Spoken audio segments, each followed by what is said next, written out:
Welcome back to the channel. In this video we'll be going over the Magicka Templar build for Elsweyr. Now I am a Briton. I have 64 points into Magicka. My max Magicka is 31.8, my maximum health is 16.3, my magic recovery is 1.2k, spell damage is 2.2, and spell crit is 47.2%. The boon I'm running is the Thief, and I'm using Witch Mother's Potent Brew. Now, this is unbuffed. I'm going to go ahead and show you this as well because I do not have inner light on my bar. So, go ahead. I do not know what I'm doing here. So, because I do not have inner light on my bar, I do not have Major Prophecy on right now. So, with that going, you're going to see my spell crit is 57.2 and the spell damage is 2.6k. Still, you can get more spell damage than that, but spell crit is 57.2% is where it's going to be at. Now, champion points. I have 72 into Elfborn, 64 into Elemental Expert, 19 into Spell Erosion, 27 into Staff Expert, 48 into Master at Arms, and 40 into Thermometer.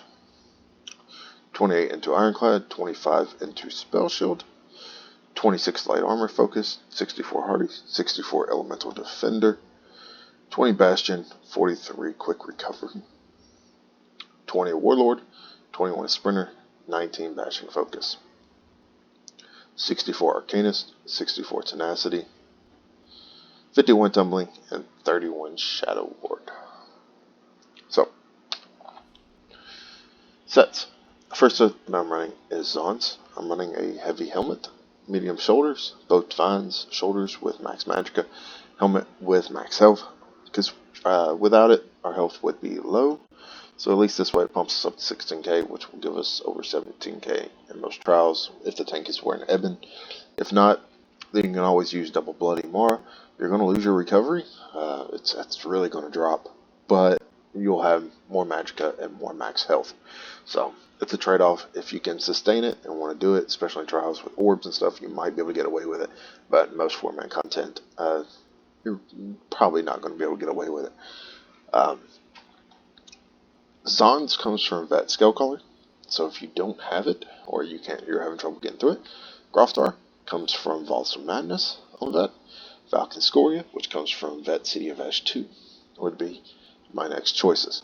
Falcon Scoria would be the choice after Zon's, followed by Groftar. So, up to you on what you run.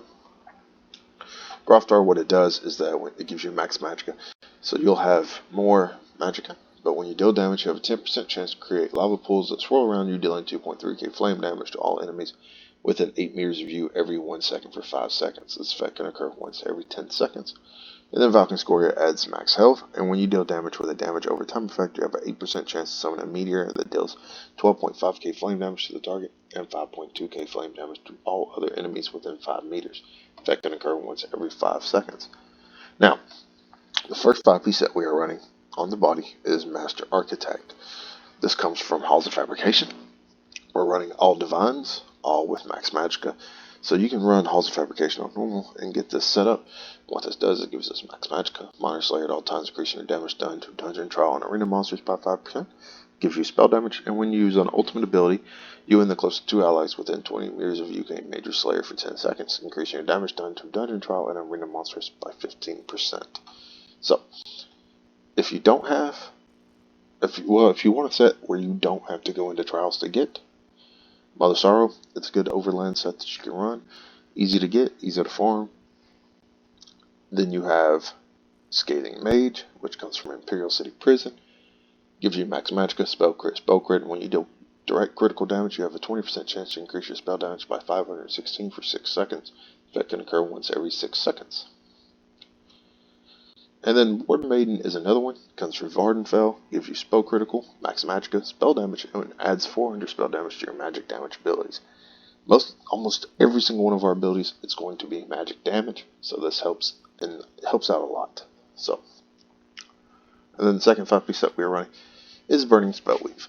We're running Infused Necklace with a spell damage enchant on it, 2 Bloodthirsty with spell damage, both of them with spell damage enchant on it. 2 bloodthirsty rings. Then we are using a Inferno Staff infused with a flame damage enchant on it. On our front bar and our back bar is Maelstrom Inferno Staff infused with shock damage enchant.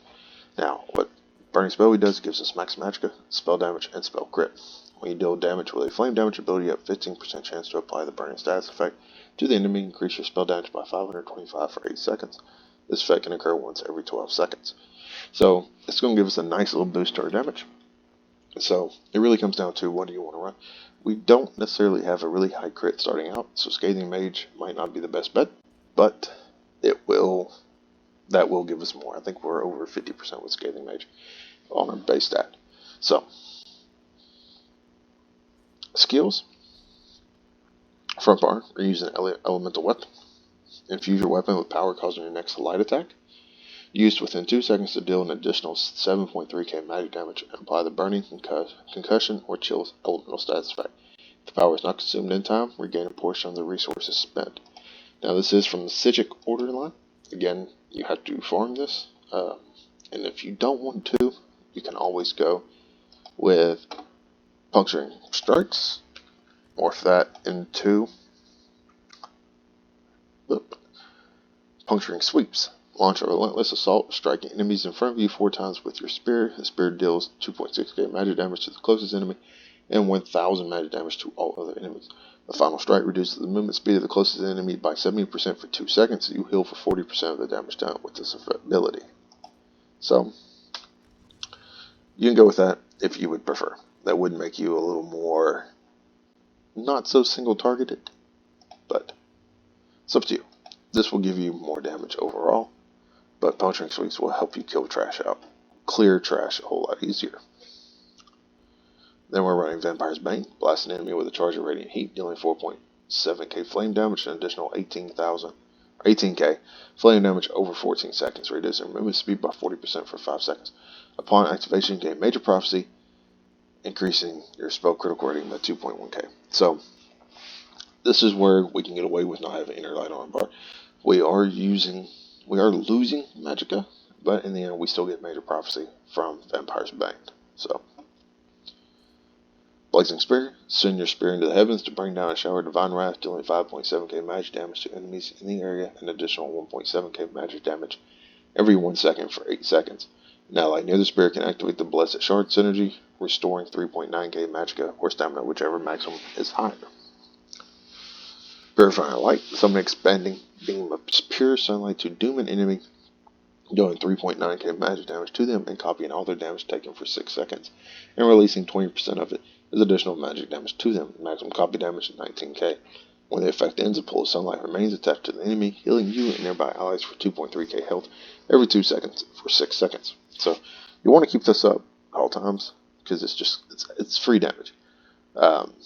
So you want that there. Plus, it's going to provide a little support to the other with some healing, but it's just a nice little ability to have up at all times. So, Radiant Oppression. Burn an enemy with a ray of Holy Fire, dealing 8.9k magic damage over 1.8 seconds. Deals up to 480% more damage to enemies below 50% health, and deals up to 20% more damage in proportion to your current magicka. So this is our execute. You're mostly going to use this around 20% or so. You're not really going to start spamming it at 50%. You're going to wait till around 20%. Front bar, we're using Shooting Star, call a combat down constellations to blast an enemy, dealing 13k flame damage to all enemies in their area, knocking them down and stunning them for 2 seconds. After impact, enemies in the target area take 4.1k flame damage every 1 second for 11.8 seconds. You generate 12 ultimate for each enemy hit by this initial blast.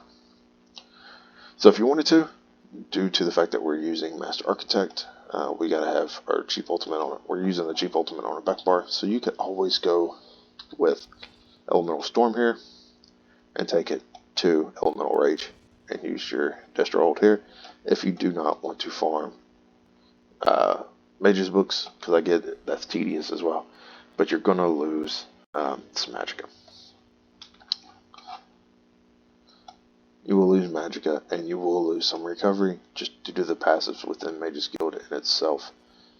So that's kind of why we have it there, because we're not running Inner Light. So in the passives here, this is going to give us, we don't really have to worry about this one. but increase your max magic recovery by 2% for each mage's guild ability slotted. So we get that 2% there. So we're at least getting something for having this here, and a little extra magic recovery. It's not a whole lot, but it's something. Back bar. Blockade of fire. Slam your staff down and create a flame barrier in front of you, dealing 1.8k flame damage to enemies in the target area every 1 second. Burning enemies take 20% more damage from this ability. And then we have Solar Barrage. Conjure solar energy to blast enemies around you, dealing 3.3k magic damage every 2 seconds for 8 seconds. While this ability is active, you gain power, increasing the damage of your light attacks by 40%. Because we're using this right here, Elemental Weapon, and it's basically just adding extra magic damage to our light attacks, this is giving us empowering on our light attacks. So our light attacks are going to do 40% more damage, plus the extra damage from Elemental Weapon. So, Radiant Ward, this is just a shield. Surround yourself with solar rays, granting a damage shield that absorbs up to 5.3k magic damage for 6 seconds. A portion of the ability scales off your max health. Nearby enemies take 5.6k magic damage when the shield is activated. Each enemy hit increases the shield strength by 9%. So the reason why we're running that over the light armor passive shield, because I mean, Dampen Magicka is going to absorb 8.1k damage, where this only restores 5.3 or absorbs 5.3. But of course, if you hit enemies, that will be stronger. We're also using it for the Spear Line passive here. So because we have Blazing Spear on our front bar, you can put Blazing Spear on your back bar and switch them out if you'd rather have a shield on your front bar. But just switch out these two. Having a spear ability on your back bar, while with a spear ability slot, increase your critical damage by 10%. Increase your damage done to blocking targets by 10%. So that's the reason why we want it on both bars, so that way when we bar swap, we're not missing out on that extra 10% damage. So that's why it's there. Because sometimes when we back bar, to put down Blockade of Fire, to recast Solar Barrage, recast our Restoring Focus, whatever it may be, these abilities right here may possibly still be up. So we want to keep them. We want to keep the critical damage by 10% up at all times. So that's why we're running the shield, Radiant Ward, over the light armor passive shield. And then Restoring Focus, create a rune of celestial protection. The rune grants you major resolve, major ward, increase your physical and spell resistance by 5.2k. You also recover 200. Whoa, that is the wrong one. That should not be that one. So let me go here real quick. Just pick up a scroll real quick. We can show the right one. I must hit the wrong one by mistake. That is not the skill you want. Oh, I think I knew I hit that already, but I just didn't change it for some reason. That is my mistake. So, you're going to want Channeled Focus. So we're going to confirm that. Okay. The Channeled Focus is the one you want. Create a rune of celestial protection while active. The rune grants your major resolve, major ward. Increase your physical resistance and spell resistance by 5.2. You also recover 240 Magicka every 1 second. Staying within the rune increases physical and spell resistance granted by 50%. This is more or less just, it's going to give us resistances, plus it's going to give us magic back. So it's just a way to maintain resources as well. And then we have Channel Acceleration. Bend time and space around you to gain major expedition for 12 seconds and minor force for 36 seconds. Increase your movement speed by 30% and critical damage by 10%. So again, Channel Acceleration comes from the Magicka line. That is, I think, level 5. But if you don't want to farm that up, you don't want to grind it, you can always go with Rearming Trap from Fighter's Guild.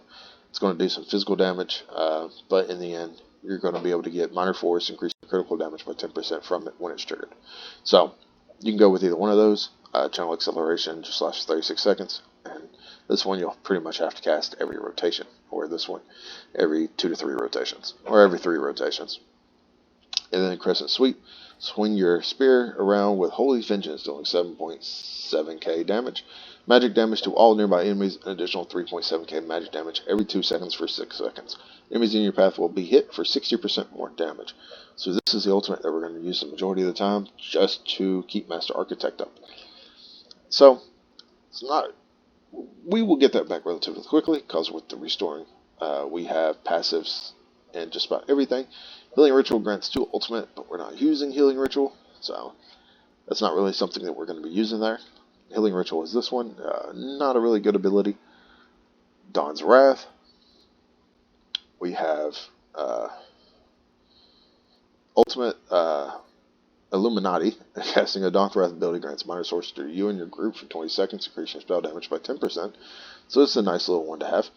And pretty much all of these, we use every single one of these: Solar Barrage, Vampire's Bane, Purifying Light, pretty regularly throughout the fight. So this will be getting casted pretty much consistently.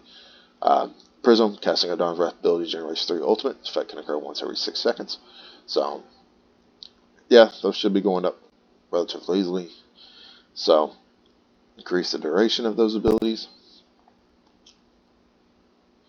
So that will increase your gain minor protection for 30 seconds, reducing damage taken by 8% when activating a spear ability. When you deal damage with a spear ability, you have a 20% chance to deal an additional 1.7k physical damage or 4.3 magic damage, whichever is higher. And that's basically going to be our Blazing Spear, or if you were just jabbing away, or even a Radiant Ward, that'll deal some extra damage. And then Balance Warrior, we're just increase your weapon damage by 6%, spell resistance by 2.6. So, you do relatively gain ultimate back fast. Not as fast as the Nightblade with Master Architect, but still enough to use this. You generate 9 ultimate when you kill an undead, Daedra, or werewolf. So, you will get your ultimate back quick enough to where you can keep it up pretty consistently. There's probably about a 2-second downtime on it. So, but yeah, I love this. I love Master Architect in general. Burning Spellweaver is a really nice setup as well. So until then, I think I've pretty much covered everything. So until next time, y'all take care.